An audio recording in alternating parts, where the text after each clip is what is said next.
The next version of Xbox is an inevitability at this point. Recently we did a video about the PlayStation 5 and what it looks like Sony's trying to do with it. And such a video's existence basically automatically implies there's an Xbox a-brewin'. However, you'll probably be shocked at how different it is from what Sony's trying to do. You might even be shocked with how much they're distinguishing themselves even from their last console. Hi folks, it's Falcon, and today on gameranx, let's talk about how Microsoft's plans for the next Xbox are very different from Xbox One.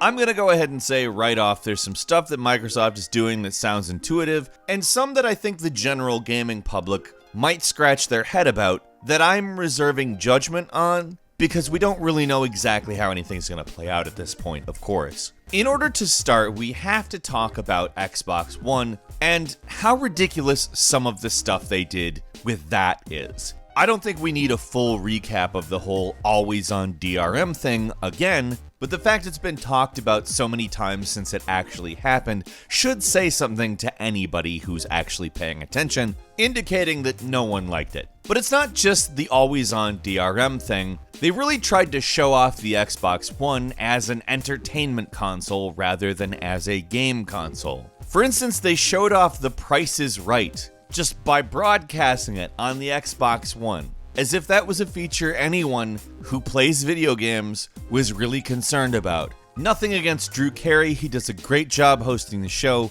Just in case there's a few stray Drew Carey Price is Right fans, I'm sure they probably exist, but generally, gamers don't care. They trotted out film directors like Steven Spielberg and J.J. Abrams, and it took like 30 minutes for them to start talking about games. Like, remember how much they talked about Kinect at this thing? Remember that Kinect was actually like a mandatory part of the Xbox One at launch? Just what? And I just really remember being annoyed by the whole thing. And to put it lightly, I was hardly in the minority with that opinion. But what you may not know is that employees actually working on creating the Xbox were also pretty annoyed. Phil Spencer, who we will be referring to from this point out as Big Phil, relayed this about them. The feedback we got from employees, maybe said and unsaid, was, "We've been working really hard for 2 years to ship this product. You stand on stage at this event and blow up all the good work that we've done by talking about the product in a way that's not really matching what the soul of an Xbox console is about and what our customers are looking for from us."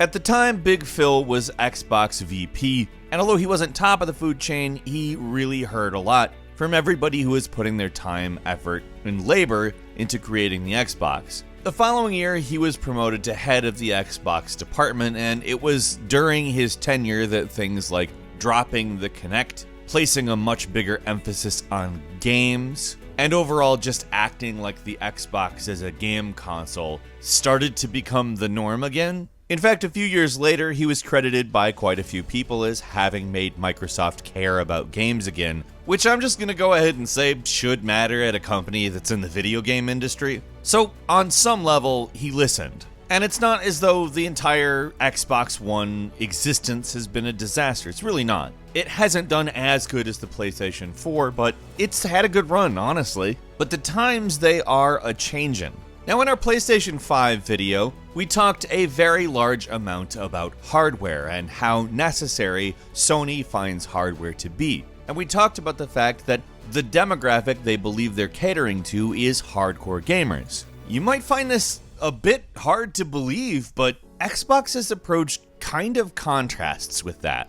While Sony does have cloud services in development, they've actually partnered with Microsoft for that. And Microsoft, at the same time, is leaning so heavily into that. They've been building the infrastructure in order to do this, to the point where Sony was just kind of like, yeah, whatever, let's just use Microsoft stuff. And part of the reason for this is that Google Stadia exists. Google getting into the video games market probably isn't going to be an immediate boon for Google. However, it is putting their foot in a doorway that traditionally is kind of closed to any company that isn't Sony, Microsoft, or Nintendo. Another part of this is that in 2014, Microsoft got a new CEO. Satya Nadella does a lot of things differently than Steve Ballmer. Now, Big Phil has basically complimented him on this. Apparently, Satya has a degree of openness to outside technology that is an improvement from his eyes.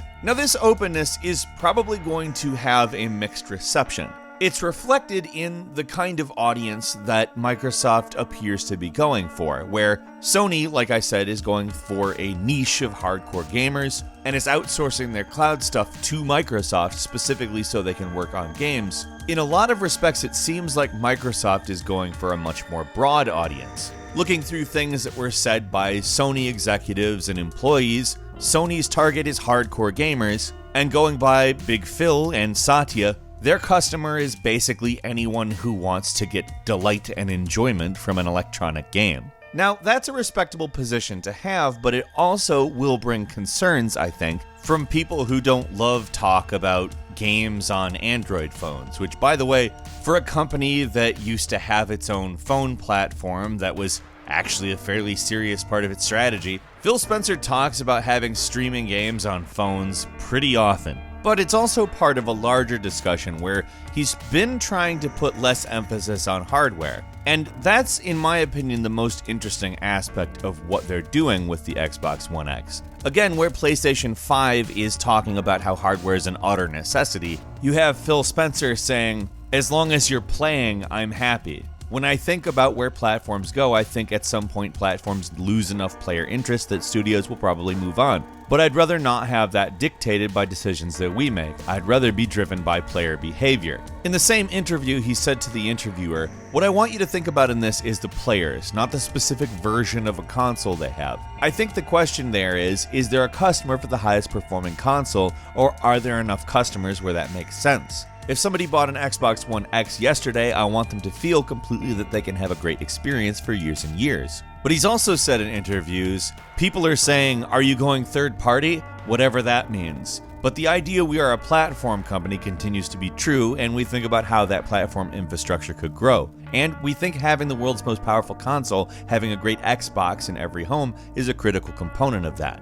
So we have both the implication that hardware shouldn't matter, and yet the platform needs the best hardware out there. In Spencer's eyes, the business is selling software and services, not even necessarily consoles. You obviously have to sell consoles out of necessity because the console is the means to deliver the platform and experience. And where it sounds like a lot of the strategy revolves around cloud gaming, with xCloud launching in October of this year, at the moment it's more about things like Xbox and PC releasing both day one and having a subscription or pass that gives you that game as part of your monthly payment. He's very aware that cloud gaming isn't the now. In fact, he said specifically, "I think this is years away from being a mainstream way people play, and I mean years and years." Netflix didn't happen one day. It actually took it about 2 decades to become what it is now. And it's kind of unreasonable to think that launching a cloud console just is gonna change everything immediately. Game streaming has been out a long time at this point. PlayStation Now has specifically been that. However, it hasn't completely changed everything. In fact, I would argue that not a lot of people use it relative to the PlayStation user base. I mean, there are a lot of people using it, but a lot more people play games that they've downloaded. And even on that subject, although they're trying out so many new and different things, Big Phil has noted that the new console will have a disk drive on it, which ensures it can't be that radical of a departure. And here's the thing, I come from the perspective that the more people that can play games, the better. I like the idea of having a very large market of lots of different demographics engaging with a game console, or just games in general, and I think that the strategy for the new Xbox is basically trying to do just that. However, the thing that attracts people to games are, well, games. And that's kind of where Xbox One has failed the most. Where PlayStation 4 has delivered just a constant stream of first-party games that innovate,